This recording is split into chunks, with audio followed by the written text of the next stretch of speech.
I have known Gene since the summer of 1968 when I was an intern at the Arkansas Democrat. Gene was managing editor of the Democrat and made an instant impression on me as somebody I could learn from in the news business. Having Gene Foreman as a standard setter, as kind of a master of integrity, was critical. And I think those are the words I'd use to describe Foreman. Great integrity and extraordinarily capable at making sure that what needed to be done got done to the highest standard possible. The words I would use to describe Gene are ethical, obviously, earnest, honest, forthright, and visionary. How would I describe Gene Foreman? I'd begin by authentic and go from there. Gene is indeed a man of integrity.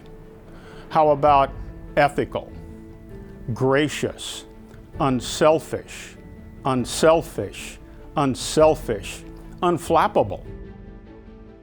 Here was the guy who knew how to manage a journalistic enterprise, how to produce newspapers, how to set the really, really high standards for editing, for photography, for reporting, and how to inspire people to meet those standards.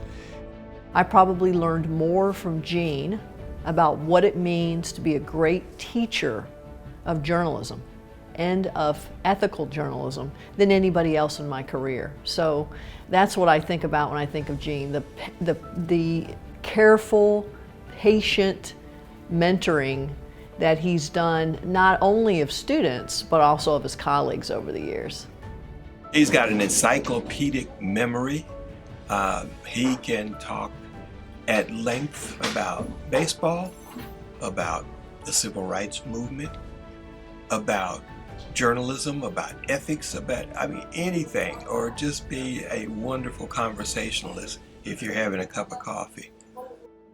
I can say this with absolute conviction.